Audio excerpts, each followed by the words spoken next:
இன்றைக்கு நம்மோடு கூட பேசும்படியாய் ஆண்டவர் கொடுத்த ஒரு வேத பகுதியை நான் உங்களுக்காக வாசிக்க விரும்புகின்றேன். ஏசாயா தீர்க்கதரிசன புத்தகம் 25ஆம் அதிகாரம் 6ஆம் வசனத்திலிருந்து 8ஆம் வசனம் வரைக்கும். சேனைகளின் கர்த்தர் இந்த மலையிலே சகல ஜனங்களுக்கும் ஒரு விருந்தை ஆயத்தப்படுத்துவார். அது கொழுமையான பதார்த்தங்களும் பழமையான திராட்சை ரசமும் ஊனும் நிணமும் உள்ள பதார்த்தங்களும் தெளிந்த பழமையான திராட்சை ரசமும் நிறைந்த விருந்தாயிருக்கும். சகல ஜனங்கள் மேலும் உள்ள முக்காட்டையும் சகல ஜாதிகளையும் மூடியிருக்கிற மூடலையும் இந்த மலையின் மேல் அகற்றி போடுவார். அவர் மரணத்தை ஜெயமாக விழுங்குவார். கர்த்தராகிய தேவன் எல்லா முகங்களிலும் இருந்து கண்ணீரை துடைத்து தமது ஜனத்தின் நிந்தையை பூமியில் இராதபடிக்கு முற்றிலும் நீக்கிவிடுவார். கர்த்தரே இதை சொன்னார். ஏசாயா தீர்க்க தரிசன புத்தகம் தீர்க்க தரிசனங்களின் களஞ்சியம் என்று சொன்னால் மிகையாகாது. இந்த புத்தகத்தை தீர்க்க தரிசனங்களின் களஞ்சியம் என்று சொல்லுவது தகும். ஏனெனில் ஒவ்வொரு அதிகாரத்திலும் தீர்க்கதரிசி வரப்போகிற காரியங்களை முன்னாக கண்டு முன்னுரைத்திருக்கின்றார். நேற்றைய தினத்திலே உங்களோடு கூட நான் பேசினேன், கிறிஸ்துவின் சிலுவை பாடுகளை எப்படி ஏசாயா தரிசித்து எழுதினார் என்று சொல்லி. இன்றைக்கு இந்த வேத பகுதியில் இந்த 25ஆம் அதிகாரத்திலே ஆண்டவர் இயேசு கிறிஸ்து செய்ய போகிற மகா பெரிய மீட்பை குறித்து தீர்க்கதரிசி எழுதியிருக்கின்றார். சொல்லப்பட்டிருக்கிற வாக்குத்தத்தங்கள் பல செய்திகளை உள்ளடக்கி இருந்தாலும் ஒரே ஒரு வசனம் நம் இருதயத்தை கிறிஸ்துவின் உயிர்த்தெழுதலுக்கு நேராய் கொண்டு செல்லுகிறது. அந்த வசனம் 8ஆம் வசனம். அவர் மரணத்தை ஜெயமாக விழுங்குவார். கர்த்தராகிய தேவன் எல்லா முகங்களிலும் இருந்து கண்ணீரை துடைத்து தமது ஜனத்தின் நிந்தையை பூமியில் இராதபடிக்கு நீக்கி போடுவார். தீர்க்கதரிசி என்ன சம்பவத்தை குறித்து இங்கே சொல்லுகிறார் என்றால், ஒவ்வொரு தீர்க்க தரிசனத்திற்கும் 2 வித பொருள் உண்டு. ஒன்று பிரசன்ட் டே ஃபுல்ஃபில்மெண்ட், நிகழ்கால நிறைவேறுதல். 2வது ஃபியூச்சர் ஃபுல்ஃபில்மெண்ட், எதிர்கால நிறைவேறுதல். இங்கே தீர்க்கதரிசி அந்நாட்களில் உள்ள ஜனங்களுடைய வாழ்க்கையில் இருக்கிற துக்கம் நிறைந்த சோகம் நிறைந்த ஒரு நிகழ்வுக்கு பரிகாரமாக இங்கே எழுதி வைத்திருக்கின்றார். என்ன நடந்தது? இஸ்ரவேல் தேசமானது ஒரே தேசமாய் இருந்தது சாலமோனின் ஆட்சியின் வரைக்கும். சாலமோனின் நாட்களுக்கு பிறகு தேசம் 2ஆய் பிரிந்தது, வடக்கு தேசம் தெற்கு தேசம் என்று. அந்த வடக்கு தேசத்து மக்கள் இஸ்ரவேலர் என்று அழைக்கப்பட்டனர், தெற்கு தேசத்து மக்கள் யூதா தேசம் என்று அழைக்கப்பட்டனர். இந்த மக்கள் தேவனை பின்பற்றின நாட்களில் அவர்கள் வாழ்வு ஆசீர்வாதமாய் இருந்தது. ஆனால் தேவனை என்று மறந்து வேறு தெய்வங்களுக்கு கையெடுத்தார்களோ, ஆண்டவர் திரும்ப திரும்ப தீர்க்கதரிசிகள் மூலம் எச்சரித்து வந்தும் அவர்கள் மனம் திரும்பாதபடினால் அவர்களை சிறையிருப்புக்கு அனுப்பிவிட்டார்.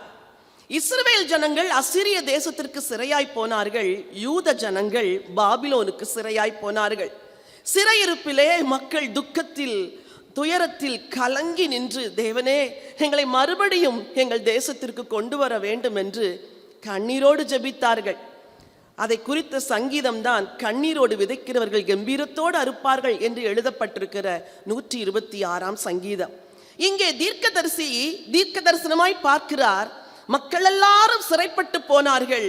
ஆனால் ஒரு நாள் ஆண்டவர் அவர்களை சிறைமீட்டு கொண்டு வருவார். இந்த எருசலேம் மலையிலே, இந்த சீயோன் மலையிலே சிறையிருப்பிலிருந்து வந்த மக்களுக்கு ஒரு பெரிய விருந்தை தேவன் ஆயத்தப்படுத்துவார் என்று அவர் சொல்லுவது முதலாவது பொருள். 2வது பொருள், 1000 வருஷ அரசாட்சியிலே எருசலேம் தலைநகராய் இருக்கும் ராஜாவாகிய கிறிஸ்து ஆளுகை செய்வார். அப்பொழுது தேவ ஜனங்களெல்லாம் அந்த எருசலேம் மலையிலே கூடி வருவார்கள். அவர்களுக்கு ஆண்டவர் என்னென்ன ஆசீர்வாதங்களை கொடுப்பார் என்பதைத்தான் 2வது தீர்க்க தரிசனமாக இங்கே எழுதியிருக்கிறார். நாம் வாசித்த இந்த 3 வசனங்களில் 5 செய்திகள் உள்ளே இருக்கிறது. அந்த 5 செய்திகளை இன்றைக்கு சுருக்கமாய் நான் உங்களோடு கூட பகிர்ந்து கொள்ள விரும்புகின்றேன். வசனம் சொல்லுகிறது, 6வது வசனம், சேனைகளின் கர்த்தர் இந்த மலையிலே சகல ஜனங்களுக்கும் ஒரு விருந்தை ஆயத்தப்படுத்துவார். தீர்க்கதரிசி சொல்லுகிற முதல் செய்தி என்ன தெரியுமா? துயருற்ற மக்களே, சிறையில் இருக்கிற மக்களே, நீங்கள் எல்லாரும் சிறையிருப்பிலிருந்து வந்த பின்பு உங்களுக்கு இங்கே ஒரு விருந்தை தேவன் ஆயத்தம் செய்வார் என்று நற்செய்தி சொல்லுகிறார். புதிய ஏற்பாட்டு மக்களாகிய நமக்கு என்ன செய்தி என்றால், அந்த எருசலேமில் உள்ள மலையிலே கர்த்தராகிய இயேசு கிறிஸ்து ரத்தம் சிந்தி மரித்தார். அவர் உயிரோடு எழுந்தார். அந்த மலை நமக்கு ரட்சிப்பை கொண்டு வருகிற மலை. ஒரு நாள் 1000 வருஷ அரசாட்சியில் இயேசுவை நம்புகிற உங்களுக்கும் எனக்கும் அந்த மலையிலே ஒரு விருந்து ஆயத்தம் செய்யப்படுமாம். இது என்றோ நடக்கக்கூடிய காரியம். இன்று என்ன தேவன் எனக்கு செய்கிறார் என்று நீங்கள் கேட்கலாம். இன்றும் உங்களுக்கு ஒரு விருந்து ஆயத்தமாயிருக்கிறது. வேதத்திலே பல விருந்துகளை குறித்து நாம் பார்க்கின்றோம். ஈசாக்கு பால் மறந்த பொழுது ஆபிரகாம் ஒரு விருந்தை உண்டு பண்ணினாராம்.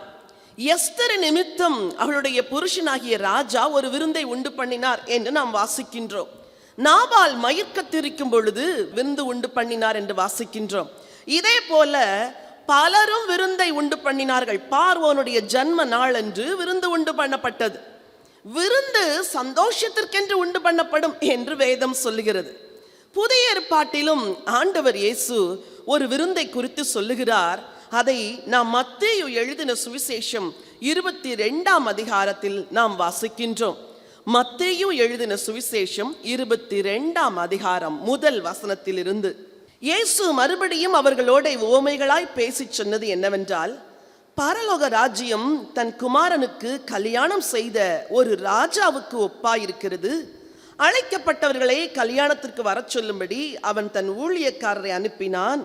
அவர்களோ வர மனதில்லாதிருந்தார்கள். நீங்கள் பின்னாக வீட்டிற்கு சென்று இந்த சம்பவத்தை வாசித்து பாருங்கள். ஒரு ராஜா விருந்தை ஆயத்தம் செய்கிறார் தன் குமாரனுடைய கல்யாணத்திற்காக. அழைப்பு எல்லாருக்கும் கொடுக்கப்படுகிறது. அழைக்கப்பட்டவர்கள் அசட்டை பண்ணினார்களாம். என்ன அசட்டை பண்ணினார்கள்? ஒவ்வொருவருக்கும் ஒரு வேலை இருந்திருக்கும், ஆகவே அசட்டை பண்ணினார்கள். இன்று கூட தேவ ராஜ்யத்தை குறித்த நற்செய்தியை ஜனங்களுக்கு சொல்லும் பொழுது ஜனங்கள் அதை அசட்டை பண்ணுகிறார்கள். தேவனுடைய காரியங்கள், தெய்வீகத்தின் மகத்துவங்கள் ஜனங்களுக்கு முக்கியத்துவம் வாய்ந்ததாய் தெரியவில்லை. அதைவிட மற்றொன்றை முக்கியத்துவம் நிறைந்ததாய் கருதுகிறபடினால் தெய்வீகமான காரியங்களை தேவ மக்கள் கூட அசட்டை பண்ணுகிறார்கள். இங்கே விருந்து எல்லாம் ஆயத்தமாகப்பட்டிருக்கிறது. ராஜாவின் விருந்து எப்படி இருக்கும்? சற்று சிந்தித்து பாருங்கள். நானாவித திராட்சை ரசங்கள் பரிமாறப்பட்டன என்று எஸ்தர் புத்தகத்திலே வாசிக்கின்றோம். கொழுமையான விருந்தாயிருந்திருக்கும், சிறந்த விருந்தாயிருந்திருக்கும். அதை போல சாப்பிட்டதே இல்லை என்று சொல்லக்கூடிய விருந்தாயிருந்திருக்கும். அந்த விருந்துக்கு அழைக்கப்பட்ட பொழுது வரவில்லை மக்கள். ராஜா கோபம் கொண்டார். தன் மக்களை எல்லாம் அனுப்பி, நீங்கள் போய் வழி அருகே இருக்கிற மக்களை அழைத்து கொண்டு வாருங்கள் என்று சொன்னார். இது எதை குறிக்கிறது? ரட்சிப்பு என்ற விருந்து முதலாவது யூதருக்கு தான் கொடுக்கப்பட்டது. யார் அந்த அழைக்கப்பட்டவர்கள்? யூத மக்கள்.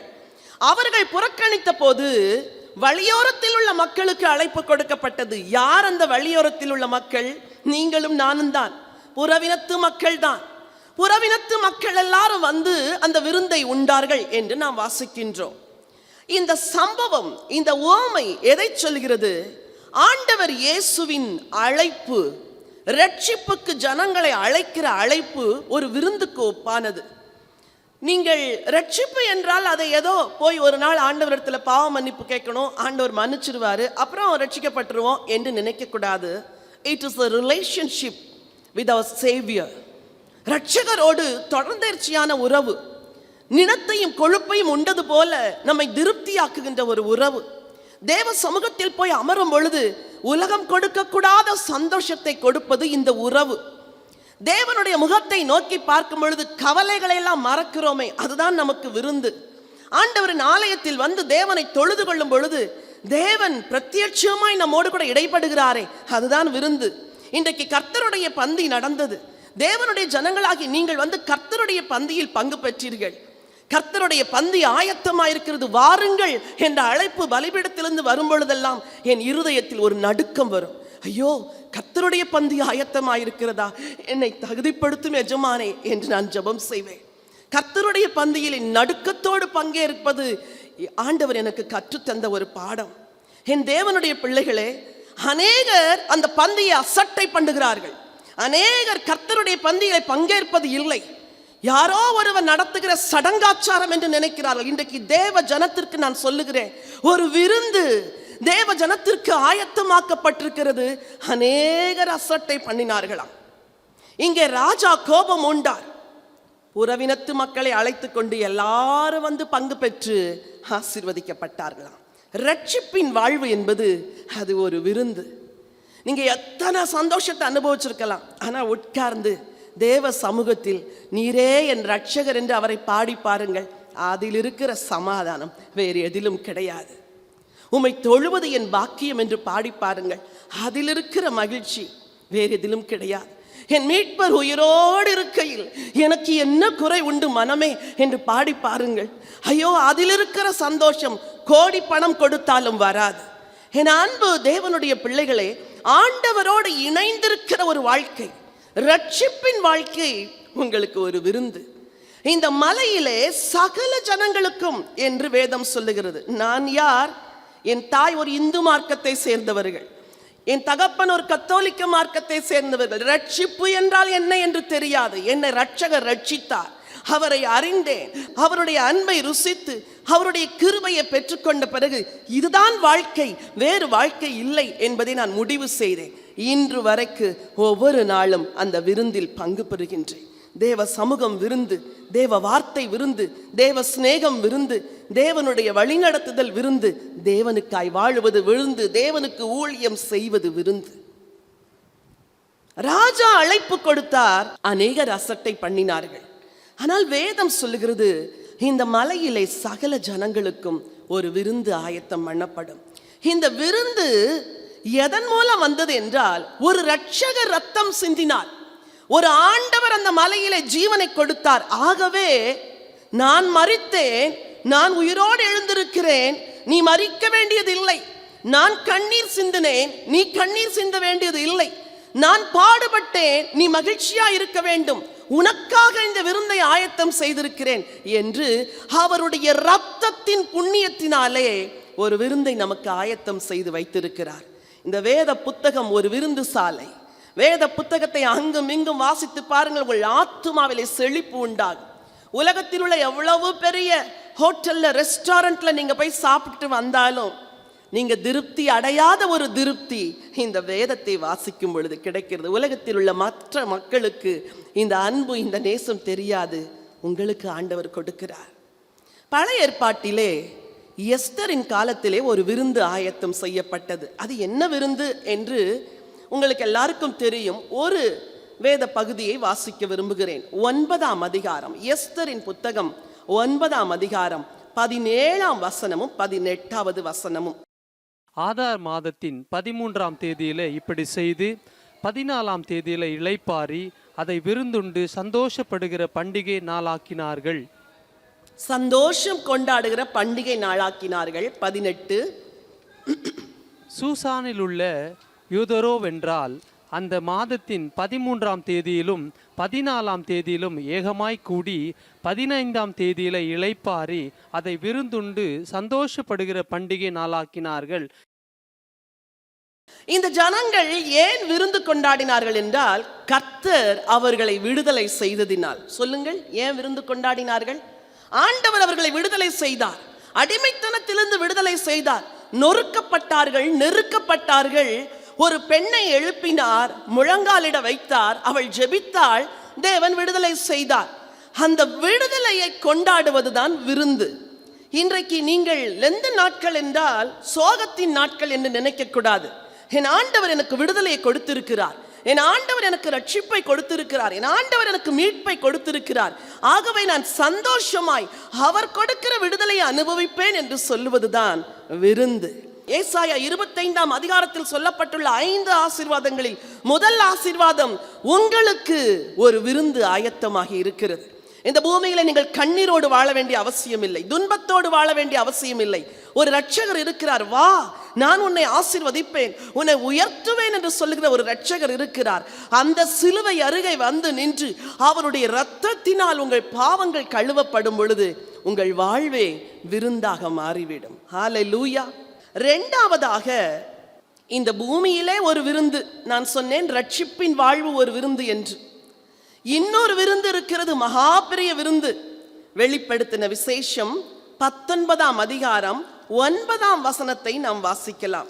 வேதம் சொல்லுகிறது, பின்னும் அவர் என்னை நோக்கி, ஆட்டுக்குட்டியானவரின் கல்யாண விருந்துக்கு அழைக்கப்பட்டவர்கள் பாக்கியவான்கள் என்று எழுது என்றான். மேலும் இவைகள் தேவனுடைய சத்தியமான வசனங்கள் என்று என்னுடனே சொன்னான். இந்த வசனங்கள் சத்திய வசனங்கள். சத்தியவான் எவனும் அவர் சத்தம் கேட்கிறான் என்று வேதம் சொல்லுகிறது. நீங்கள் இன்றைக்கு அவர் சத்தத்தை கேட்க வந்திருக்கிறீர்கள். நீங்கள் தான் சத்தியவான்கள். நீங்கள் என்ன சத்தத்தை கேட்க வேண்டும்? ஆட்டுக்குட்டியானவரின் கல்யாண விருந்திற்கு அழைக்கப்பட்டவர்கள் பாக்கியவான்கள். இன்று இரவு உங்களுக்கு முன்பாக ஒரு கேள்வியை வைக்க விரும்புகின்றேன். இன்று இரவு கிறிஸ்து இயேசு வருவார் என்றால் அந்த கல்யாண விருந்திற்கு நீங்கள் ஆயத்தமாகி இருக்கிறீர்களா? என் அன்பு வாலிப மகனே, என் அன்பு வாலிப மகளே, உன் இருதயத்தில் ஏராளமான ஆசைகள் கனவுகளோடு கூட இந்த உலகத்தில் வாழ்ந்து கொண்டிருக்கிறாய். உனக்கு ஆண்டவரை தேடுவதற்கு பல நேரங்களில் மன விருப்பம் இல்லை. உன் இருதயம் பல காரியங்களில் லயித்து போயிருக்கிறது. இன்றைக்கு உன்னோடு கூட அன்பாய் ஆண்டவர் பேசுகிறார். என் மகனே, ஆட்டுக்குட்டியானுடைய கல்யாண விருந்திற்கு நான் உன்னை அழைக்கும்படி வந்திருக்கிறேன். ஒருவேளை இன்று இயேசுவின் வருகை இருக்கும் என்றால் நாம் எல்லாரும் அதில் பங்கு பெறுவோமா? ஆண்டவரை விசுவாசிக்கிறதுனால் தான் ஆலயத்திற்கு வந்திருக்கிறோம். நீங்கள் இரட்சகர் இயேசுவை விசுவாசிக்கிறவர்கள் என்றால் அவருக்கு ஒரு கல்யாண விருந்து நடக்கப் போகிறது என்பதையும் விசுவாசிக்க வேண்டும். அது எந்த க்ஷணப்பொழுதிலும் நடக்கும் என்பதை நீங்கள் விசுவாசிக்க வேண்டும். இயேசு எப்பொழுதும் வருவார் என்று விசுவாசிக்க வேண்டும். நான் எப்பொழுதும் ஆயத்தமாக வேண்டும் என்று விசுவாசிக்க வேண்டும். இந்த கல்யாண விருந்துக்கு அழைக்கப்பட்டவர்கள் பாக்கியவான்கள். பூமியிலே ஏன் வாழுகிறோம்? பரலோகம் போவதற்காய் வாழுகின்றோம். பூமியிலே ஏன் உழைக்கின்றோம்? பரலோகம் போவதற்காய் உழைக்கின்றோம். பூமியிலே ஏன் பிழைக்கின்றோம்? பரலோகம் செல்வதற்காய் பிழைக்கின்றோம். இந்த பூமி நிரந்தரமானது அல்ல. எல்லாவற்றையும் விட்டுவிட்டு ஒரு நாள் ஆண்டவரிடத்தில் போக வேண்டும். அந்த விருந்துக்கு உங்களை ஆயத்தப்படுத்துவதற்குத்தான் இரட்சகர் இயேசு ஜீவனை கொடுத்தார். இரண்டாவதாக, இந்த 25ஆம் அதிகாரத்தில் சொல்லப்பட்டுள்ள மற்றொரு ஆசீர்வாதத்தை அடுத்த வசனத்தில் நாம் வாசிக்கலாம். சகல ஜனங்கள் மேலுள்ள முக்காட்டையும் சகல ஜாதிகளையும் மூடியிருக்கிற மூடலையும் இந்த மலையிலே அகற்றி போடுவார். முதலாவது சொன்னார், இந்த மலையிலே விருந்து ஆயத்தம் பண்ணப்படும் என்று. அதே மலையிலே மற்றொரு காரியத்தையும் செய்கிறாராம். சகல ஜனங்கள் மேலுள்ள முக்காட்டையும் மூடலையும் அகற்றி போடுவார். அது என்ன முக்காடு, அது என்ன மூடல் என்று நான் ஆண்டவரிடத்தில் கேட்டேன். அது என்ன அப்பா, முக்காடு என்றால் என்ன, மூடல் என்றால் என்ன என்று வேதத்தில் ஆராய்ந்து பார்த்தேன். முக்காடு எது என்றும் சொன்னார், மூடல் எதும் என்றும் சொன்னார். ஏசாயா தீர்க்க தரிசன புத்தகம் 60ஆம் அதிகாரம் முதல் 2 வசனங்களை நாம் வாசிக்கலாம். எழும்பி பிரகாசி, உன் ஒளி வந்தது, கர்த்தருடைய மகிமை உன் மேல் உதித்தது. இதோ இருள் பூமியையும் கார் இருள் ஜனங்களையும் மூடும். ஆனாலும் உன்மேல் கர்த்தர் உதிப்பார், அவருடைய மகிமை உன்மேல் காணப்படும். முழு உலகத்திலும் உள்ள ஜனங்களை ஒரு முக்காடு மூடி இருக்கிறது, ஒரு மூடல் மூடி இருக்கிறது. அது என்ன தெரியுமா? இருள் என்ற முக்காடு, இருள் என்ற மூடல். இருளுக்கு அதிகாரியாகிய பிசாசானவன் மோட்ச மார்க்கத்தை அடையாதபடி எல்லா மக்களுடைய மனக்கண்களை குருடாக்கி போட்டிருக்கின்றான். அந்த ஜனங்கள் மெய் தெய்வம் யார் என்பதை இன்னும் அறியவில்லை. மெய் தெய்வம் யார் என்று அறிந்திருப்பார்கள் என்றால் வருவார்கள். ஆனால் அவர்கள் அறியக்கூடாது என்பதற்காக முக்காட்டை போட வைத்திருக்கிறான் பிசாசு. இருளை அனுப்பி இருக்கிறான். சவுல் என்ற ஒரு வாலிபன் இருந்தான், தேவ பக்தி உள்ளவர்தான். ஆனால் தேவ ஜனங்களுக்கு விரோதமாய் எழும்பி ஜனங்களை பிடித்து கொலை செய்யும்படி பிரதான ஆசாரியரிடத்திலே நகல் வாங்கி கொண்டு, நிருபத்தை வாங்கி கொண்டு வேகமாய் செல்லுகின்றார். பகலின் மத்தியான வேளையிலே திடீரென்று ஒரு ஒளி அவரை சந்திக்கிறது.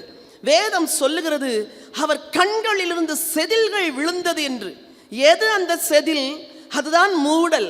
யார் இரட்சகர் என்று அறியாதபடிக்கு கண்களை மறைத்திருந்த அந்த மூடலை அந்த மத்தியான வேளையிலே ஆண்டவர் அகற்றி போட்டார். இன்றைக்கு உங்கள் குடும்பங்களிலே அநேகருடைய வாழ்வை இந்த முக்காடு மூடி இருக்கிறது.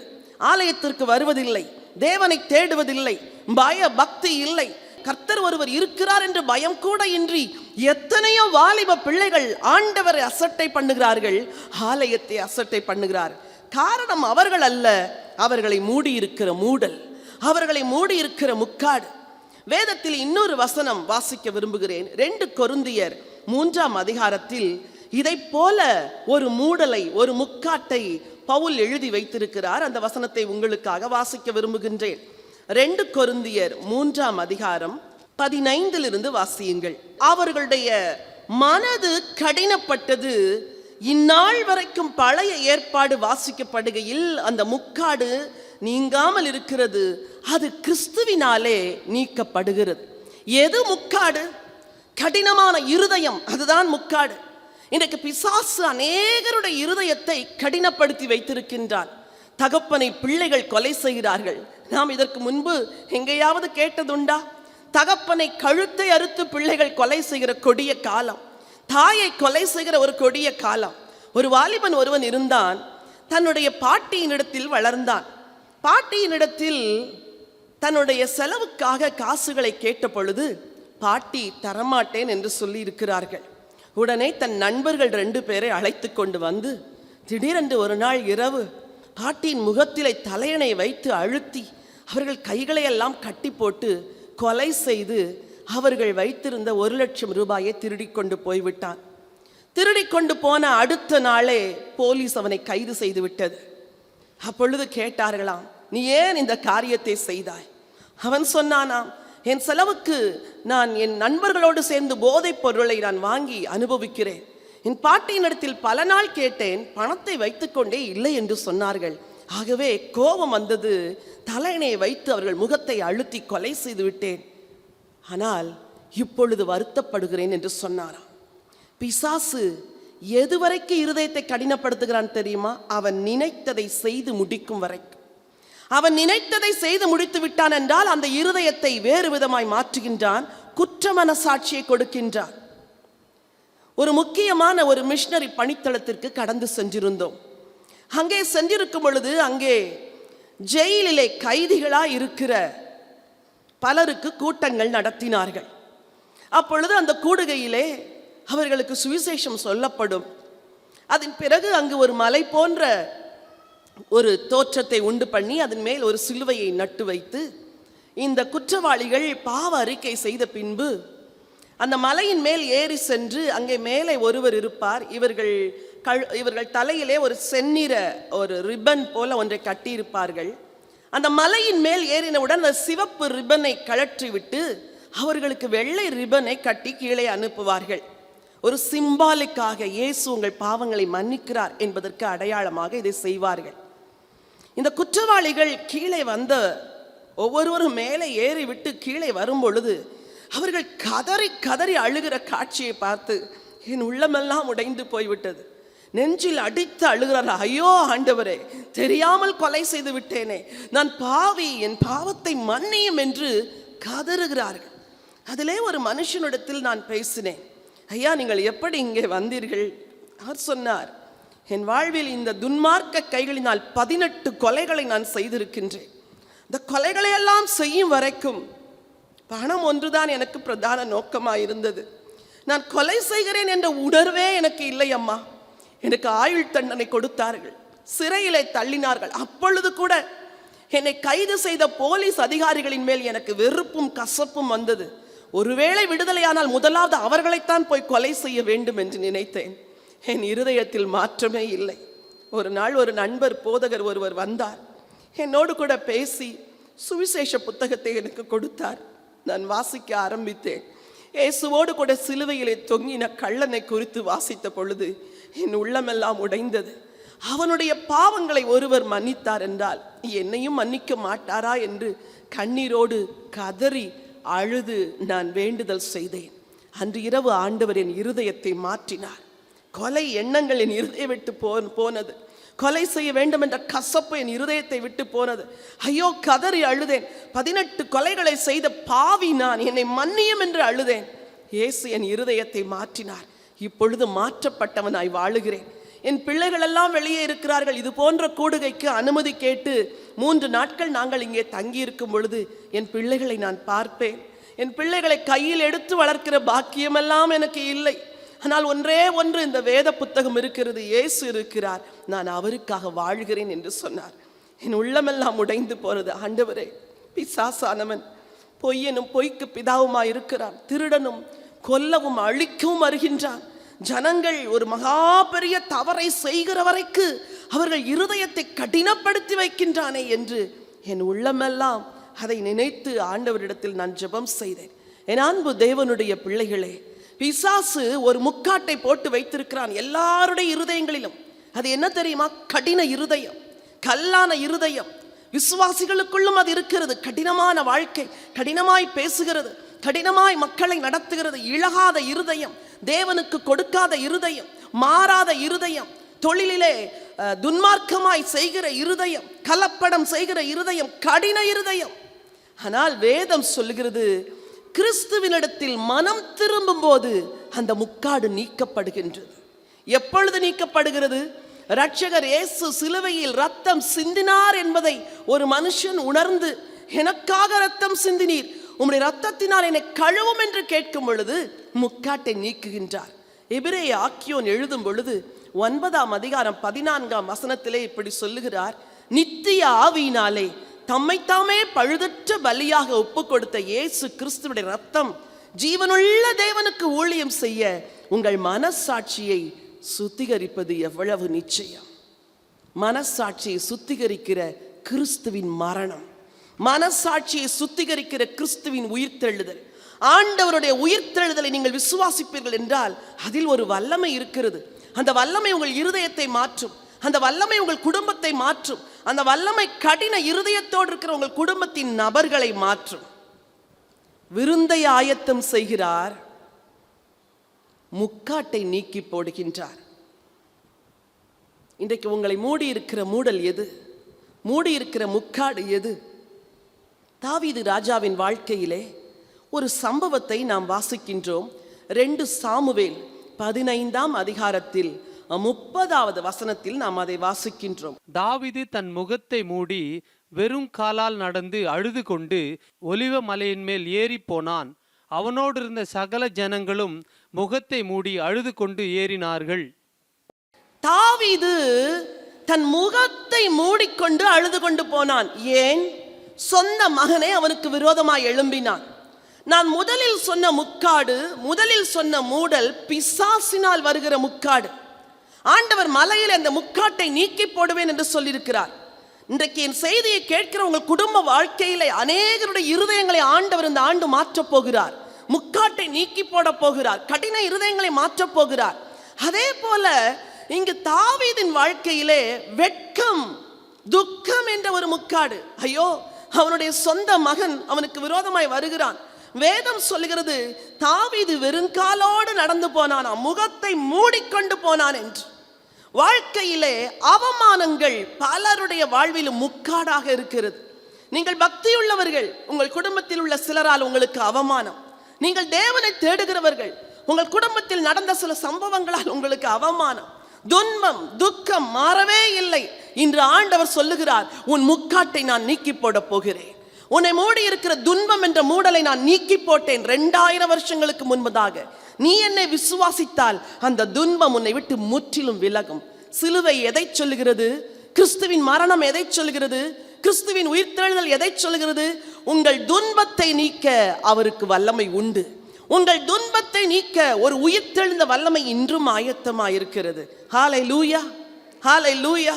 தைரியம் கொள்ளுங்கள். உங்கள் துன்பத்தை நீக்கவே இயேசு கிறிஸ்து சிலுவையிலே ஜீவனை கொடுத்தார், மரித்தார், உயிரோடு எழுந்தார். மூன்றாவதாக இன்னும் ஒரு ஆசீர்வாதத்தை இதே வேத பகுதியில் வாசிக்கின்றோம். வாசியுங்கள் அடுத்த வசனம்.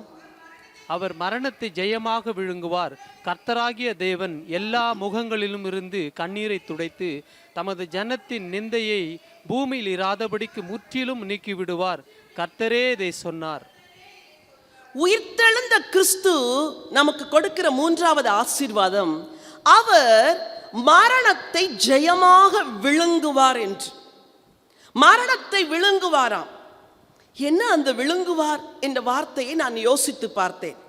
எனக்கு ஒரு விளக்கத்தை ஆண்டவர் கொடுத்தார். நீதிமொழிகளின் புத்தகம் 1ஆம் அதிகாரம் 12ஆம் வசனத்தை வாசியுங்கள். நீதிமொழிகள் 1:12. பாதாளம் விழுங்குவது போல் நாம் அவர்களை உயிரோடு விழுங்குவோம். பூமியில் இறங்குகிறவர்கள் விழுங்கப்படுவது போல் அவர்களை முழுமையும் விழுங்குவோம். இது யாரை குறித்து சொல்லுகிறது என்றால், துன்மார்க்க மக்களை குறித்து சொல்லுகிறதாம். முந்தின வசனத்தை வாசித்தால், என் மகனே, பாவிகள் உனக்கு நயங்காட்டினாலும் நீ சம்மதியாதே, எங்களோட வா, ரத்தம் சிந்தும்படிக்கு நாம் பதிவிருந்து குற்றமற்றிருக்கிறவர்களை முகாந்திரமின்றி பிடிக்கும்படி ஒளிந்திருப்போம், பாதாளம் விழுங்குகிறது போல அவர்களை விழுங்குவோம் என்று. துன்மார்க்கர் உலகத்திலே பல திட்டங்களை தீட்டுகிறார்கள். அவர்கள் நோக்கமே துன்மார்க்க செயல்களை செய்ய வேண்டும் என்று. அதே போல பிசாசும் திட்டங்களை தீட்டுகிறார். எதற்கு? தேவ ஜனங்களை விழுங்கும்படி. தேவ ஜனத்துடைய குடும்பத்திலே பிரச்சனைகளை கொண்டு வந்து, சமாதான குறைச்சலை கொண்டு வந்து, சமாதானத்தை கெடுத்து அவர்கள் குடும்பத்தை விழுங்கும்படி. இறுதியாக எல்லா மக்கள் மேலும் அவன் ஒரு தீர்ப்பை செலுத்துகிறான். என்னது தெரியுமா? மரணம் என்ற ஒரு தீர்ப்பு. பாவத்தின் சம்பளம் மரணம். பிசாசின் நோக்கமே ஒருவரும் பரலோகத்துக்கு போகக்கூடாது, எல்லாரையும் மரணத்திற்கு கொண்டு வந்து அவர்களை விழுங்க வேண்டும் என்பதுதான் பிசாசின் நோக்கம். ஆனால் வேதம் சொல்லுகிறது, அவர் மரணத்தை ஜெயமாய் விழுங்குவார் என்று. ஹல்லேலூயா. என் மருத்துவ கல்லூரியிலே நான் படிக்கும் பொழுது நான் ரட்சிக்கப்பட்டு விட்டேன். அந்த முதலாவது ஆண்டிலிருந்தே என் ஆசிரியர்கள் பாடங்களை எடுக்கும் பொழுது என் கண்களிலிருந்து கண்ணீர் ஓடிக்கொண்டே இருக்கும். ஏன் தெரியுமா? இந்த சரீரத்தை இவ்வளவு அழகாய் நேர்த்தியாய் தேவன் படைத்தாரா? இந்த சரீரத்தை இவ்வளவு அழகாகவும் நேர்த்தியாகவும் தேவன் படைத்திருக்கிறாரா என்று பல மணி நேரங்கள் நான் ஆச்சரியப்பட்டது உண்டு. நம்முடைய இரத்தத்திலே இரத்த அணுக்கள் இருப்பது போல ஃபேகோசைட்ஸ் என்ற ஒரு அணுவும் இருக்கிறது, ஒரு செல்லும் இருக்கிறது. இந்த ஃபேகோசைட்டுடைய வேலை என்னவென்றால், உங்கள் சரீரத்திலே ஒரு கிருமி வந்துவிட்டால் உடனடியாக உங்கள் மூளை இந்த ஃபேகோசைட்டுக்கு கட்டளை கொடுக்கும். சரீரத்திலே கிருமிகள் வந்துவிட்டது, நீ உடனடியாக அந்த இடத்தில் போய் அந்த கிருமிகளை நீ அழிக்க வேண்டும் என்று. ஆகவே இந்த ஃபேகோசைட்ஸ் என்ன செய்யும்? எந்த இடத்திலே கிருமிகள் உள்ளே வந்ததோ, ஃபார் எக்ஸாம்பிள் காலில் ஒரு அடிபட்டு விட்டு அதன் மூலம் ஒரு கிருமி உள்ளே வருகிறது என்றால், இந்த ஃபேகோசைட்ஸ் எல்லாம் அந்த அடிபட்ட இடத்திற்கு கூட்டமாய் செல்லும். போய் அதில் ஒரு ரிசப்டார் உண்டு, எங்கே இருக்குதுன்னு சென்ஸ் பண்ணிடும். அழகா பண்ணிவிட்டு எந்த ஒரு கிருமி உள்ளே வந்ததோ அதை சூழ்ந்து கொள்ளும். ஒவ்வொரு ஃபேகோசைட்டும் அந்த கிருமியை எப்படி ஒரு நண்டு பிடிப்பது போல், அப்படித்தான் சொல்ல வேண்டும், அப்படி தன்னுடைய கைகளை விரித்து அந்த கிருமியை உள்ளே இழுப்பது போல தன் உடலுக்குள் அந்த கிருமியை இழுத்து கொள்ளும். தன் உடலுக்குள் இழுத்து கொண்டு பலவிதமான கெமிக்கல்ஸை உண்டு பண்ணி இறுதியில் அந்த கிருமியை அழிக்கும். எத்தனை கிருமிகள் வந்திருந்தாலும் கூட்டம் கூட்டமாய் ஃபேகோசைட்ஸ் வந்து அந்த கிருமிகளை எல்லாம் அழிக்கும். நீங்கள் நினைக்கிறீங்க ஒரு ஆர்டினரி கோல்டு வந்துட்டா தன்னால் சரியாயிருதுங்க. அது தன்னால் சரியாகலை, உள்ள ஒரு மெக்கானிசத்தையே வச்சிருக்கிறார். காலில் புண்ணு வந்துச்சுன்னா அது தன்னால் சரியாயிரும் அப்படின்னு நம்ம சொல்கிறோம். அது தன்னாலலாம் சரியாகாது, உள்ள ஒரு பெரிய சிஸ்டத்தையே வச்சிருக்கிறார் ஆண்டவர். எப்படி இந்த ஃபேகோசைட்ஸ் கிருமிகளை விழுங்குகிறதோ அதுபோல கர்த்தராகிய இயேசு கிறிஸ்து மரணத்தை ஜெயமாய் விழுங்கி விட்டாராம். ஹல்லேலூயா. மரணத்தின் அதிகாரியாகிய பிசாசானவனை தன்னுடைய மரணத்தினாலே அழித்தார் என்று வேதம் சொல்லுகிறது. இன்னொரு வசனத்தை வாசிக்க விரும்புகிறேன். ஏசாயா தீர்க்கதரிசன புத்தகம் 42ஆம் அதிகாரம் 13-14 வசனங்களை வாசியுங்கள். கர்த்தர் பராக்கிரமசாலியை போல் புறப்பட்டு யுத்த வீரனை போல் வைராக்கியம் உண்டு முழங்கி கெர்ஜித்து தம்முடைய சத்துருக்களை மேற்கொள்வார். நான் வெகு காலம் மௌனமாயிருந்தேன், சும்மா இருந்து எனக்குள்ளே அடக்கி கொண்டிருந்தேன். இப்பொழுது பிள்ளை பெருகுகளைப் போல சத்தமிட்டு அவர்களை பாழாக்கி விழுங்குவேன். பாருங்க, ஆண்டவர் வெகுகால மௌனமாயிருந்தார். எத்தனை காலம்? ஆதாமை உண்டு பண்ணினது முதற்கொண்டு ஆண்டவர் மௌனமாயிருந்தார். காலங்கள் நிறைவேறின போது என்று வேதம் சொல்லுகிறது. இயேசுவை உலகத்திற்கு அனுப்ப பிதா ஒரு காலத்தை வைத்திருந்தார். அந்த காலம் வந்தவுடன் அவர் கன்னியின் வயிற்றில் பிறந்து பாலகனாய் வளர்ந்தார்.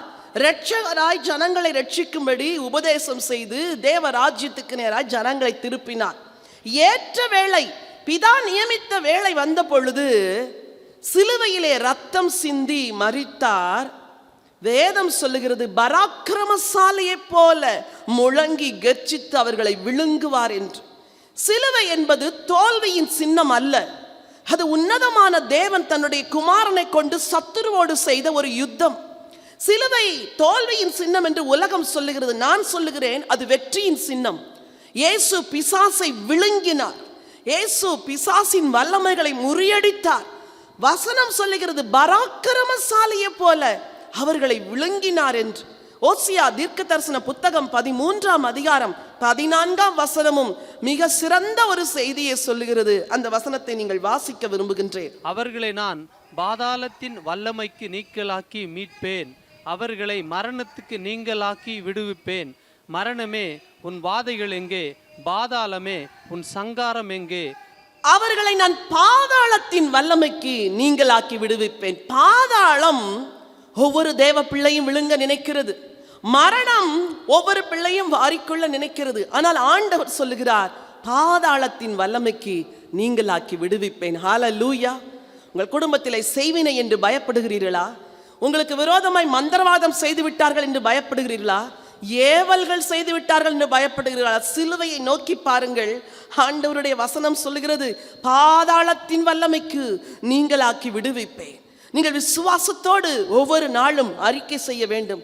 யாக்கோபுக்கு விரோதமான மந்திரவாதம் இல்லை, இஸ்ரவேலுக்கு விரோதமான செய்வினை இல்லை. ஆண்டவரே, எனக்கு விரோதமாய் பிசாசு எதையுமே செய்ய முடியாது. உயிர்த்தெழுந்த உம்முடைய வல்லமை எல்லா பாதாளத்தின் வல்லமையை மேற்கொண்டது என்று சொல்ல வேண்டும். சரீரத்தில் ஒரு பலவீனம் வரும் பொழுது விசுவாசத்தோடு அறிக்கை செய்ய வேண்டும். இந்த வல்லமை என்னை மேற்கொள்ள முடியாது, இந்த வியாதி என்னை மேற்கொள்ள முடியாது. குடும்பத்தில் ஒரு பிரச்சனையை பிசாசு கொண்டு வரும் பொழுது, இந்த பிரச்சனை என் குடும்பத்தை அழிக்க முடியாது. நீர் பாதாளத்தின் வல்லமைக்கு நீங்களாக எங்களை மீட்கிறவர் ஆண்டவரே. நீர் மரணத்தை ஜெயமாய் விழுங்கினவர். வசனத்தை மனதில் பதித்து விசுவாசத்தோடு நீங்கள் அறிக்கை செய்யும் பொழுது நிச்சயமாகவே உங்கள் வாழ்வில் இந்த உயிர்த்தெழுந்த கிறிஸ்துவின் வல்லமையை நீங்கள் பெற்று அனுபவிப்பீர்கள் என்பதில் எந்த சந்தேகமும் இல்லை. ஹல்லேலூயா. கர்த்தராகிய தேவன் எல்லா முகங்களிலும் இருந்து கண்ணீரை துடைப்பாராம். கண்ணீருக்கு பல காரணங்கள் உலகத்தில் உண்டு. ஒவ்வொரு மனிதனையும் ஆண்டவர் ஒவ்வொரு விதமாய் உருவாக்கி இருக்கிறார். சிலர் பலசாலிகள், இடியே விழுந்தாலும் அதிர்ந்து போக மாட்டார்கள். சிலர் பலவீனர்கள், சின்ன விஷயத்திற்கும் கலங்கி விடுவார்கள்.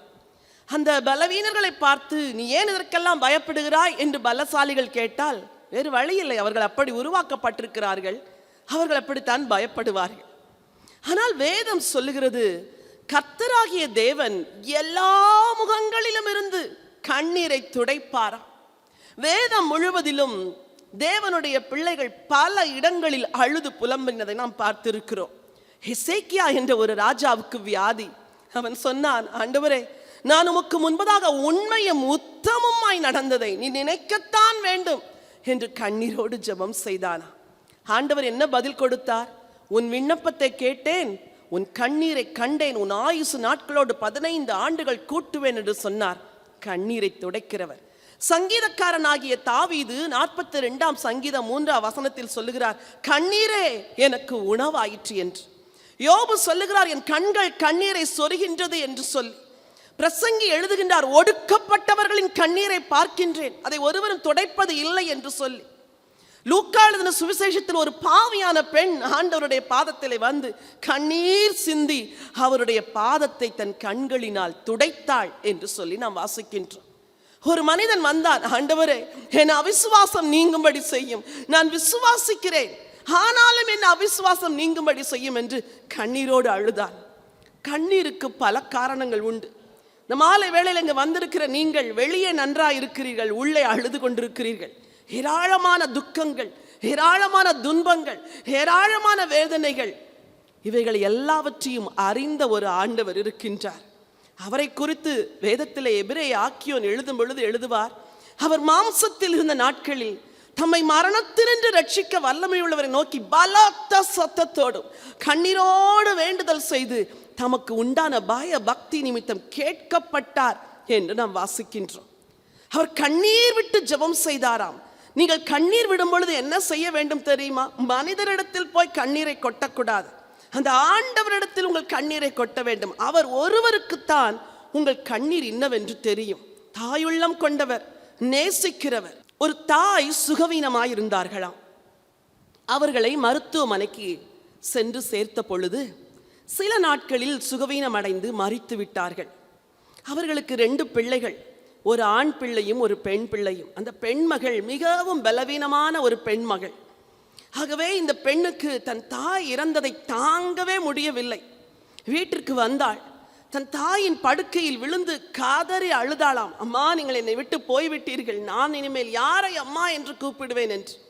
அப்பொழுது தற்செயலாய் அந்த படுக்கைக்கு அருகே தன் தாய் வைத்திருந்த அந்த வேத புத்தகத்திற்கு பக்கத்திலே ஒரு கடிதம் மடித்து வைக்கப்பட்டிருக்கிறதை அவள் பார்த்தாள்.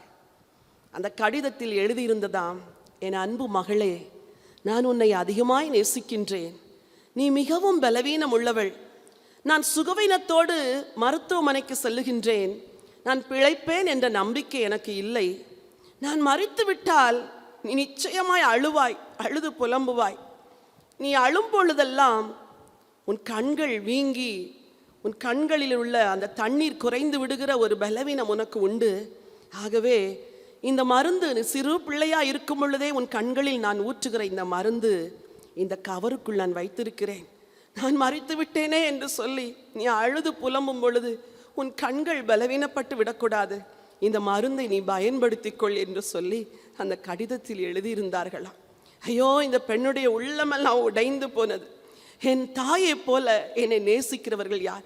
என் கண்களில் கண்ணீர் வடிந்து என் கண்கள் பழுதடைந்து விடக்கூடாது என்பதற்காக என் தாய் மரித்த பிறகு கூட இதை செய்தார்களே என்று சொல்லி கலங்கி தவித்தாளா. ஒரு அருமையான போதகர் ஒருவர் திருச்சியில் இருந்தார். எங்களை மிகவும் நேசிக்கிறவர். ஒரு தகப்பனை போல என்னையும் என் கணவரையும் நேசிப்பார். அவர் திருச்சியிலே பாதி நாட்கள் இருப்பார், சென்னையிலே பாதி நாட்கள் இருப்பார். திருமணமாகவில்லை, வயது 75. அவர் சென்னைக்கு வரும் பொழுதெல்லாம் என்னையும் என் கணவரையும் அழைத்து எங்களோடு உட்கார்ந்து மனம் திறந்து பேசுவார். பல காரியங்களை குறித்து எங்களுக்கு ஆலோசனை சொல்லுவார். அவர் வாயை திறந்தாலே வருவதெல்லாம் வசனம்தான். ஒவ்வொரு மாதமும் நாங்கள் அவரை பார்க்க போகும் பொழுது அன்பாக எங்களுக்கு ஒரு காணிக்கையை கொடுப்பார்.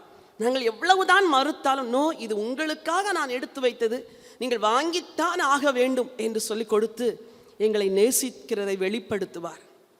ஒரு நாள் அவர் சுகவீனமாய் இருந்தார் என்ற செய்தி வந்தது. சற்று நேரத்திற்குள் அவர் மரித்து விட்டார் என்ற செய்தி வந்தது. நானும் என் கணவரும் புலம்பி அழுதோம். ஐயோ, ஒரு தகப்பனை போல நம்மை நேசித்தாரே. எங்கள் இருவருக்கும் தகப்பன் இல்லை. ஆகவே அவர் எங்களுக்கு ஒரு தகப்பனை போல இருந்தார். எப்பொழுது போனாலும் மனம் திறந்து எங்கள் ஊழிய பாரங்களை அவரிடத்தில் பகிர்ந்து கொள்ளுவோம்.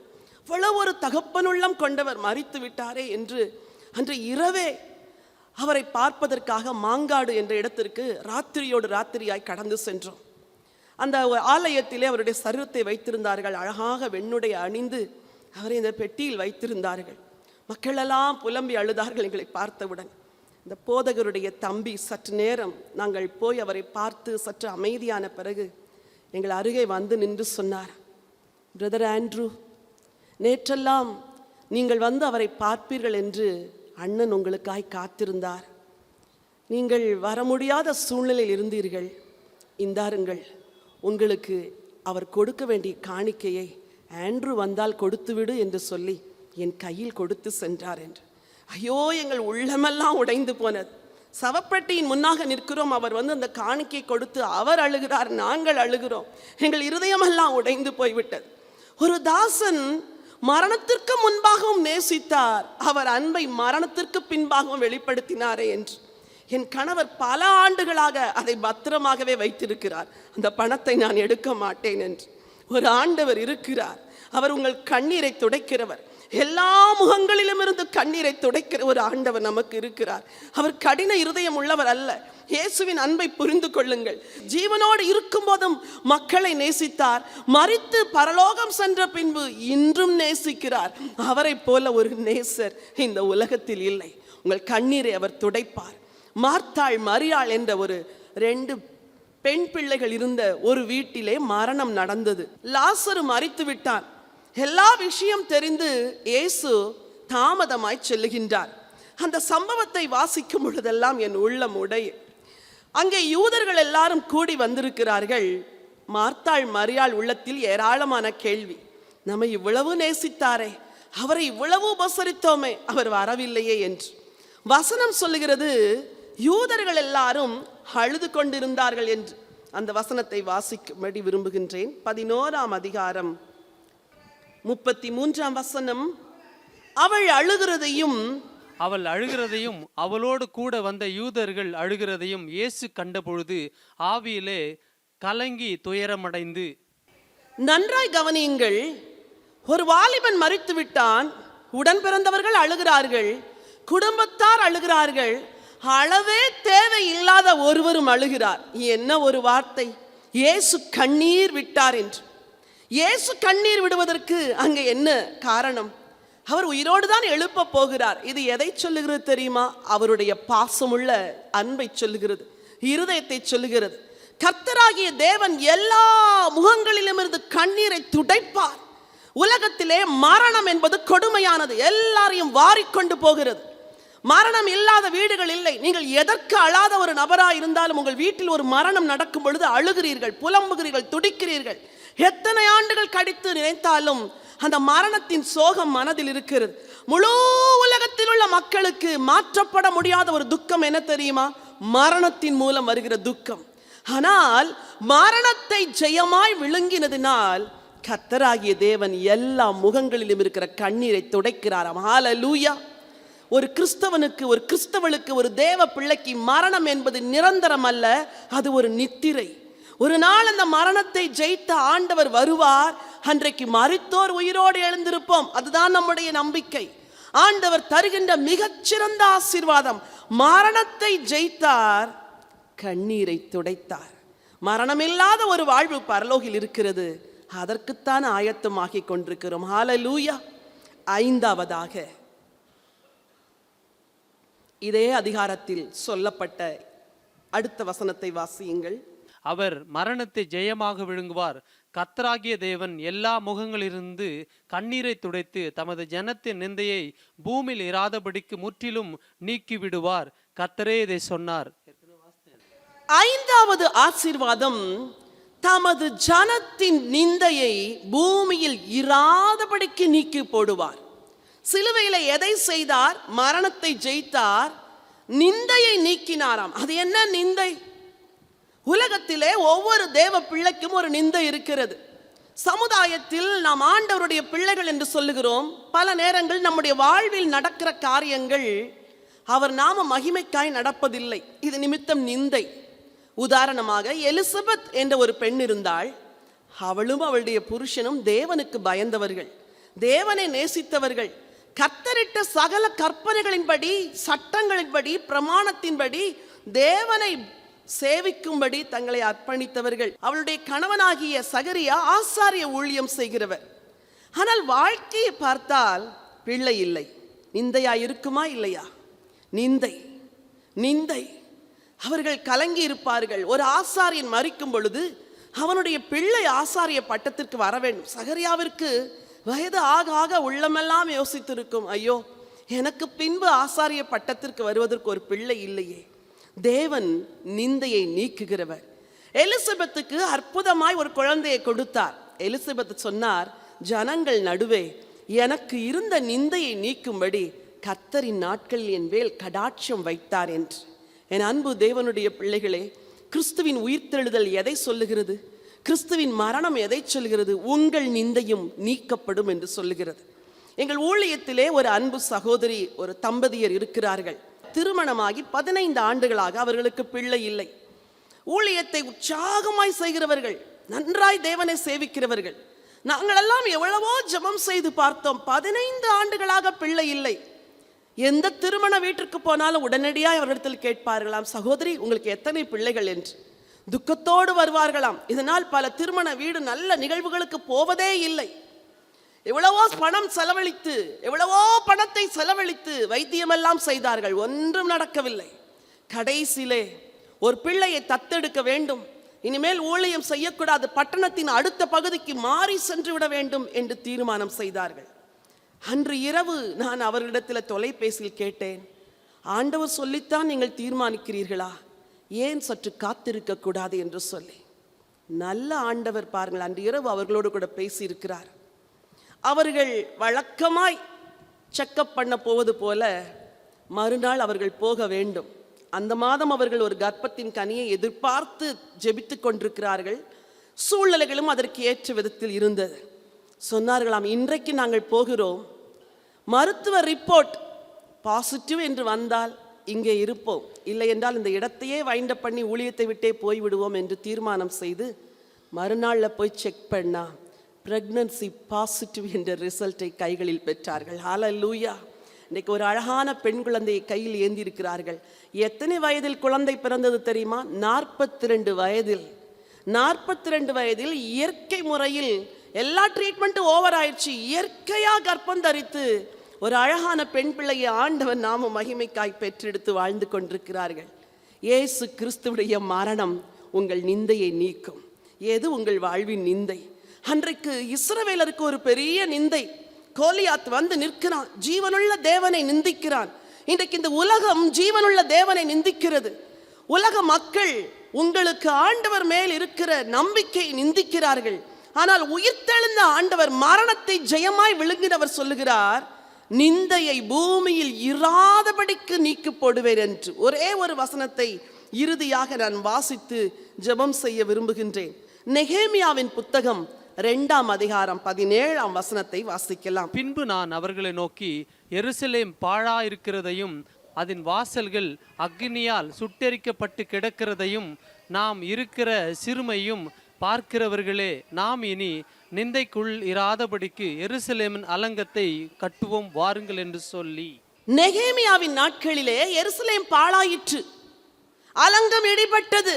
சொல்லுகிற, நாம் சிறுமையில் இருக்கிறோம், நாம் நிந்தையில் இருக்கிறோம், நாம் இனிமேல் நிந்தையில் இராதபடி அலங்கத்தை எடுத்து கட்டுவோம் வாருங்கள் என்று சொன்னார்கள். என் அன்பு தேவனுடைய பிள்ளைகளே, இந்த வேளையிலே கர்த்தர் உங்களோடு கரம் கோர்த்து என்ன சொல்லுகிறார் தெரியுமா? இடிக்கப்பட்டு கிடக்கிற உன் குடும்பத்தின் அலங்கத்தை நான் கட்டப்போகிறேன். உன் கைகளை பற்றிக்கொண்டு உனக்கு நான் சொல்லுகிறேன், உன் வீடு இடிக்கப்பட்டு கிடக்கிறது, உன் குடும்பம் அலங்கோலமாக இருக்கிறது, உன் அலங்கம் இடிக்கப்பட்டு கிடக்கிறது, உனக்கு பாதுகாப்பு இல்லை, நம்பிக்கை இல்லை. நான் உன் நிந்தையை நீக்கும்படி உன் அலங்கத்தை கட்டப்போகிறேன். சிலுவையிலே இரத்தத்தை சிந்தினவர், மரணத்தை ஜெயமாய் விழுங்கினவர், உயிரோடு எழுந்தவர் சொல்லுகிறார், உன் நிந்தை நீங்கும் என்று. எருசலேமின் அலங்கம் கட்டப்பட்டது 52 நாட்களுக்குள். இன்றைக்கு தீர்க்க தரிசனமாய் சொல்லுகிறேன், இங்க இருக்கிற ஒரு சிலருக்கு 52 நாட்களுக்குள் ஆண்டவர் அற்புதங்களை செய்ய வல்லமை உடையவர். நீங்கள் அவரை விசுவாசித்தால் உங்கள் வாழ்க்கையில தேவன் நிச்சயமாய் அற்புதம் செய்வார், உங்கள் நிந்தையை நீக்குவார். நான் பிரசங்கிக்கிற என் ஆண்டவர் ஜீவன் உள்ளவர். ஒரு நெகேமியாவுக்கு செய்வார் என்றால் உங்களுக்கும் செய்வார், உங்கள் குடும்பத்துக்கு செய்வார். உங்கள் கண்ணீரை துடைத்துக் கொள்ளுங்கள். நிந்தை நீங்குகிற நாட்கள் இது. அதற்குத்தான் ஆண்டவர் உயிரோடு எழுந்தார். கடைசியாக ஒரு வசனத்தை வாசிக்க விரும்புகின்றேன். தானியேலின் புஸ்தகம் 12ஆம் அதிகாரம் 2வது வசனம். பூமியின் தூளிலே நித்திரை பண்ணுகிறவர்களாகிய அநேகரில் சிலர் நித்திய ஜீவனுக்கும் சிலர் நித்திய நிந்தைக்கும் இகழ்ச்சிக்கும் விழித்து எழுந்திருப்பார்கள்.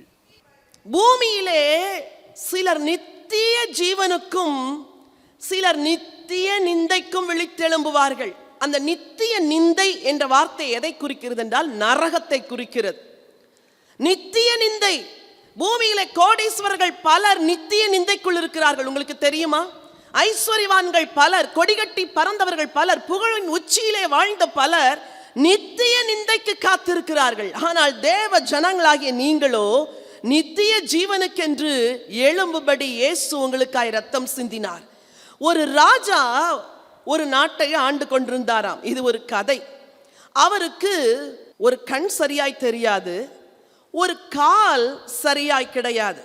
நொண்டியை போல அவர் நடப்பாராம். ஆனால் அந்த ராஜாவுக்கு மிகுந்த மன துக்கம். தன் தேசத்தில் இருந்த ஓவியர்களை எல்லாம் அழைத்து சொன்னாராம், நான் வலது கண் எனக்கு குருடாகி விட்டது, வலது காலும் எனக்கு முடமாகி இருக்கிறது. ஆனால் என்னை குறித்து சரித்திரம் எழுதும் பொழுது அல்லது என்னை குறித்து ஒரு படத்தை நீங்கள் வரைந்து வைப்பீர்கள் என்றால் நான் மரித்த பின்பு மக்கள் குருட்டு ராஜா, நொண்டி ராஜா என்று சொல்லுவார்களே, நான் மிக அழகாய் இருப்பது போல ஒரு ஓவியத்தை வரையுங்கள் என்று சொன்னாராம்.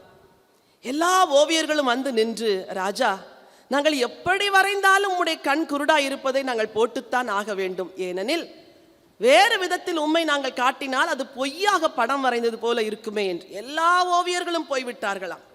கடைசியில் ஒரு ஓவியன் வந்தானா, ராஜாவை மிகவும் நேசிக்கிறவன். அவன் சொன்னாரா, ராஜா நான் வரைகிறேன் என்று சொல்லி போய் ஒரு ஓவியத்தை வரைந்து கொண்டு வந்தானா. அந்த ஓவியத்தில் ராஜா கையிலே வில்லும் அம்பும் வைத்திருப்பது போலவும், ஒரு கண்ணை மூடி குறி பார்த்து அந்த அம்பை எய்வது போலவும், அவன் அந்த அம்பை எய்யும் பொழுது ஒரு காலை மடக்கி மறுகாலை வேறு கோணத்தில் வைத்து அந்த அம்பை எய்வது போல படத்தை வரைந்திருந்தாராம். முடமாயிருந்த கால் அப்படியே முடமாகத்தான் இருக்கிறது, ஆனால் மடிக்கப்பட்டபடினால் அது முடமான கால் என்று தெரியவே இல்லை. குருடான கண் அப்படியே குருடாகத்தான் இருந்தது, ஆனால் அந்த லக்கை நோக்கி கண்களை மூடி அவன் அம்பை எய்வது போல வரைந்திருந்தபடியால் அது இயற்கையாய் மாறிவிட்டதாம். ராஜாவுக்கு பயங்கர மகிழ்ச்சி. இந்த படத்தை நீங்கள் மிகவும் அழகாக பத்திரப்படுத்தி நான் மரித்து போனாலும் என் பெயர் சொல்லும்படி இந்த படத்தை தான் வைக்க வேண்டும் என்று சொன்னாரா. அவருடைய நிந்தை ஒரு ஓவியனால் நீக்கப்பட்டது, நித்திய நிந்தை. அவர் மரித்திருந்தால் ஒருவேளை குருட்டு ராஜா, நொண்டி ராஜா என்று உலகம் அவரை சொல்லி இருக்குமானால் இந்த படத்தை பார்க்கும் பொழுது ஒருவரும் அப்படி சொல்வதற்கு வாய்ப்பில்லை. என் அன்பு தேவனுடைய பிள்ளைகளே, உங்களை நேசிக்கிற ஒரு இரட்சகர் இந்த மாலை வேளையில வந்திருக்கிறார். மரணத்தை ஜெயமாய் விழுங்கினவர். நித்திய நிந்தைக்கு நீங்கள் போவது ஆண்டவர் சித்தம் அல்ல, நித்திய நரகத்திற்கு நீங்கள் போவது தேவ சித்தம் அல்ல. நித்திய நிந்தையை உங்களை விட்டு நீக்குவார். அதற்காகவே அவர் மரணத்தை ஜெயமாய் விழுங்கினார். உங்களுக்காக நான் ஜெபம் செய்ய விரும்புகின்றேன். ஹல்லேலூயா. தீர்க்கதரிசியாகிய ஏசாயா ஆண்டவர் இயேசுவை குறித்த பல காரியங்களை முன்னாக கண்டு எழுதி வைத்தாரே. இந்த 5 ஆசீர்வாதங்களும் மரணத்தை ஜெயித்து உயிரோடு எழுந்த ஆண்டவர் இன்றைக்கு உங்களுக்கு கொடுக்கும்படியாய் கடந்து வந்திருக்கிறார். ஹல்லேலூயா. எல்லாரும் கொஞ்சம் வாயை திறந்து ஆண்டவருக்கு நன்றி சொல்லலாமா? ஆண்டவரே, உமக்கு கோடான கோடி ஸ்தோத்திரம். ஆண்டவரே, நாங்கள் உமக்கு நன்றி செலுத்துகிறோம். ஆண்டவரே, இந்த மலையிலே சகல ஜனங்களுக்கும் ஒரு விருந்தை ஆயத்தப்படுத்துவீர் என்று சொல்லி நாங்கள் உம்முடைய வேதத்திலே வாசித்தோமே. அந்த நித்திய விருந்து, அந்த ரட்சிப்பின் விருந்து, சர்வ வல்லல் தேவனோடு கூட உறவு கொள்ளுகிற அந்த வாழ்க்கையை இன்றைக்கு எங்கள் எல்லாருக்கும் தாங்க ஆண்டவரே. நித்திய லட்சியம் இல்லாதவர்களாய் நாங்கள் வாழாதபடி நீர் எங்களை அன்போடு கூட அழைத்து ஒவ்வொரு நாளும் உம்மோடு கூட உறவு கொள்ளும்படியான அந்த விருந்தின் வாழ்க்கையை எனக்கு தாங்க என்று வாயை திறந்து கேட்பீர்களா? ஹல்லேலூயா. இந்த மலையிலே சகல ஜனங்களுக்கும் ஒரு விருந்தை ஆயத்தம் பண்ணுவேன் என்று சொன்னார். உங்களுக்கு ஒரு விருந்தை ஆயத்தம் பண்ணி இருக்கிறார். சகல ஜனங்கள் மேலுள்ள முக்காட்டை நீக்கி போடுவேன் என்று சொன்னாரே. எது உங்கள் குடும்பத்தை மூடி இருக்கிறது? எந்த இருள் உங்கள் இருதயத்தை மூடி இருக்கிறது? ராத்திரி வேளையிலே ஆண்டவர் எல்லா முக்காட்டையும் நீக்கி போட போகிறார். அநேக குடும்பங்களிலே பிள்ளைகளுடைய வாழ்க்கையிலே கார் இருள் என்ற முக்காடு மூடி இருக்கிறது, கடின இருதயம் என்ற முக்காடு மூடி இருக்கிறது. இன்றைக்கு இரவு ஆண்டவர் உங்கள் வீட்டிற்கு கடந்து வரப்போகிறார். உங்கள் குடும்பத்தில் இருக்கிற அந்த கடின இருதயத்தை கர்த்தர் விலக்கி போட போகிறார். முக்காட்டை ஆண்டவர் நீக்கி போட போகிறார். ஹல்லேலூயா, ஹல்லேலூயா. எல்லாரும் வாயை திறந்து ஆண்டவரை ஸ்தோத்திரம் பண்ணுங்க. கண்ணீரோடு கேளுங்க. என் குடும்பத்தின் மேல் இருக்கிற அந்த கார் இருள் விலகட்டும் ஆண்டவரே. என் வாழ்க்கையில் இருக்கிற அந்த கார் இருள் விலகட்டும் ஆண்டவரே. அந்த முக்காடு நீங்கட்டும் ஆண்டவரே. கர்த்தரிடத்தில் மனம் திரும்பும் பொழுது அந்த முக்காடு நீக்கப்படுகிறது என்று வாசிக்கிறோமே. இன்றைக்கு நீங்கள் சில காரியங்களில் மனம் திரும்பியாக வேண்டும். ஆண்டவரிடத்தில் சொல்லுங்கள், மனம் போல வாழுகிறேன் ஆண்டவரே, உமக்கு நேரம் செலவழிக்காது வாழுகிறேன், உம்மை கனவீனம் செய்து வாழுகிறேன், என்னை மன்னியும். இந்த மாலை வேளையில ஆண்டவரே, நான் உம்மிடத்துல மனம் திரும்புகிறேன் என்று சொல்லுங்கள். ஆண்டவர் முக்காட்டை நீக்கி போடுவார். ஹல்லேலூயா. மரணத்தை ஜெயமாய் விழுங்குகிற கர்த்தர் உங்கள் வாழ்க்கையில மரணத்தை ஜெயமாய் விழுங்கி இருக்கிறார். ஹalleluya, ஹalleluya. பிசாசின் அதிகாரங்களை ஜெயமாய் விழுங்கி இருக்கிறார். அந்தகார வல்லமைகளை ஜெயமாய் விழுங்கி இருக்கிறார். சாத்தானின் சகல தந்திரங்களையும் ஜெயமாய் விழுங்கி இருக்கிறார். உங்க குடும்பத்துல பிசாசின் கரம் கிரியை செய்ய முடியாது. நீங்கள் எப்பொழுதெல்லாம் அந்தகார வல்லமைகளை நீங்கள் பார்க்கிறீர்களோ அப்பொழுதெல்லாம் விசுவாசத்தோடு சொல்லுங்கள், மரணத்தை ஜெயமாய் விழுங்கி இருக்கிறீர் ஆண்டவரே. ஹalleluya, உமக்கு நன்றி ஆண்டவரே. எல்லா முகங்களிலும் இருந்து கண்ணீரை துடைக்கிற ஒரு ஆண்டவர் இன்றைக்கு உங்க முகத்துல வழியிற கண்ணீரை துடைக்க வந்திருக்கிறார். எதை நினைத்து கலங்கி வந்தீர்கள் என் அன்பு தகப்பனை? எதை நினைத்து கண்ணீர் வடிக்கிறீர்கள்? பிள்ளைகளை பெற்றேன், வளர்த்தேன், என்னை ஆதரிப்பது இல்லை என்று கலங்கி நிற்கிறீர்களா? உங்கள் முகத்தில் உள்ள கண்ணீரை ஆண்டவர் துடைக்க வந்திருக்கிறார். இந்த வேளையில் உங்கள் குடும்பத்தின் மேல் இருக்கிற நிந்தை, நீங்கள் ஆண்டவரை பின்பற்றி வந்ததினால் உறவினர்கள் மத்தியில் இருக்கிற நிந்தை ஆண்டவர் இந்த வேளையில நீக்கி போட வந்திருக்கிறார். எல்லாரும் வாயை திறந்து கர்த்தரை ஸ்தோத்திரம் பண்ணலாமா? எத்தனை பேருடைய சிந்தைக்குள் அந்த உயிர்த்தெழுந்த வல்லமை வர வேண்டும்? எத்தனை பேருடைய சரீரத்துக்குள் அந்த உயிர்த்தெழுந்த வல்லமை வர வேண்டும்? உங்க குடும்பத்துக்குள் இன்றைக்கு ராத்திரி அந்த உயிர்த்தெழுந்த வல்லமை கடந்து வருகிறது. என் அன்பின் ஆண்டவரே, உம்முடைய உயிர்த்தெழுந்த வல்லமை இங்க இருக்கிற ஒவ்வொருவரையும் விடுதலை செய்ய வேண்டும் என்று உம்முடைய அடியால் ஜெபிக்கிறேன் அப்பா. இஸ்ரவேல் ஜனங்களுக்கு அன்றைக்கு ஒரு விடுதலையை கொடுத்து பூரீம் என்ற பண்டிகையை கொண்டாடும்படி வைத்தீர். உம்முடைய ஜனங்கள் உம்முடைய உயிர்த்தெழுதலை கொண்டாடும்படி எல்லா கட்டுகளிலிருந்து விடுதலை செய்வீராக. குடும்பங்களை கட்டி இருக்கிற கட்டுகள் இயேசுவின் நாமத்தில் விலகுவதாக. குடும்பத்தில் இருக்கிற தரித்திரங்கள், குடும்பத்தில் இருக்கிற வியாதிகள், பிரச்சனைகள், கடன் பிரச்சனைகள், ஆண்டவரே மனத்தாங்கல்கள் எல்லாம் விலகட்டும். பிள்ளைகளின் எதிர்காலத்தை குறித்த கேள்விகள் மறைவதாக. உயிர்த்தெழுந்த ஆண்டவர் சகல ஜனங்களுக்கும் விருந்தை ஆயத்தம் செய்தீரே, உம்முடைய ஜனத்திற்கும் அந்த ஆசீர்வாதத்தை கொடுப்பீராக. ஹalleluya. கர்த்தர் உன் முக்காட்டை நீக்குகிற ராத்திரி இது. உங்கள் குடும்பத்தை மூடி இருக்கிற மூடலை விலக்குகிற ராத்திரி இது. வாயை திறந்து சொல்லுங்க, ஆண்டவரே என் முக்காட்டை நீக்கி போடுங்க ஆண்டவரே, என் நிந்தையை நீக்கி போடுங்க ஆண்டவரே. நித்திய நிந்தை எனக்கு வேண்டாம் ஆண்டவரே. என்னை புகழ்ச்சியாய், என்னை கீர்த்தியாய் வைங்க ஆண்டவரே. இயேசுவின் நாமத்தினாலே மரணத்தை ஜெயமாய் விளங்கின ஆண்டவர் உங்கள் முக்காட்டை இந்த இரவு நீக்கி போடுகிறார். ஹalleluya. உங்கள் நிந்தையை நீக்கி போடுகிறார். வாயை திறந்து ஆண்டவருக்கு நன்றி சொல்லுங்க. எதற்காய் கண்ணீர் சிந்தினீர்கள்? எதற்காய் கதறி அழுகிறீர்கள்? எதற்காய் ஜெபம் பண்ணுகிறீர்கள்? எல்லா முகங்களிலும் வழிகிற கண்ணீரை ஆண்டவர் இந்த ராத்திரி துடைக்கிறார். கர்த்தர் உங்கள் கண்ணீரை துடைக்கிற ராத்திரி இது. உமக்கு நன்றி ஆண்டவரே. அன்பின் ஆண்டவரே, பரலோக பிதாவே, இந்த வேளையிலே உம்முடைய வார்த்தைகளை தியானிக்க எங்களுக்கு கொடுத்த கிருபைக்காய் ஸ்தோத்திரம்.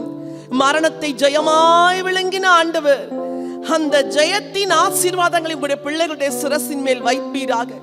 ஒவ்வொருவருடைய முகங்களில் இருக்கிற கண்ணீரை நீர் துடைத்துத்தான் ஆக வேண்டும் ஆண்டவரே. நிந்தையை நீக்கித்தான் ஆக வேண்டும். இருள் விலகினதற்காய் நன்றி.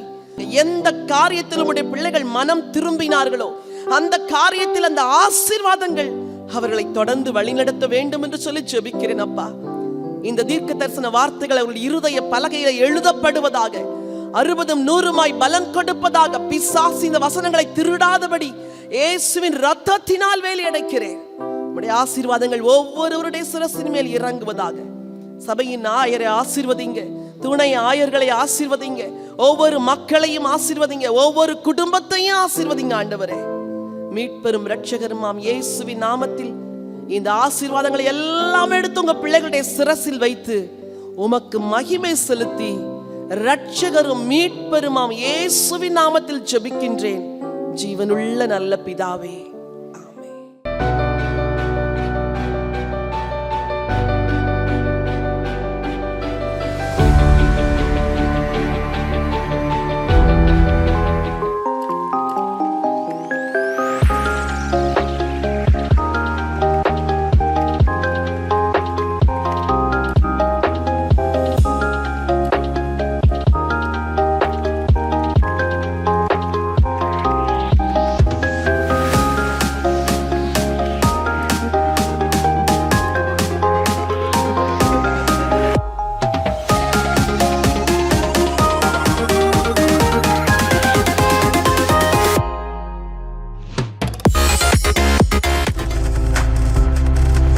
நீங்கள் பார்த்துக் கொண்டிருப்பது உங்கள் ஜாய் டிவி. உங்கள் துக்கம் சந்தோஷமாய் மாறும்.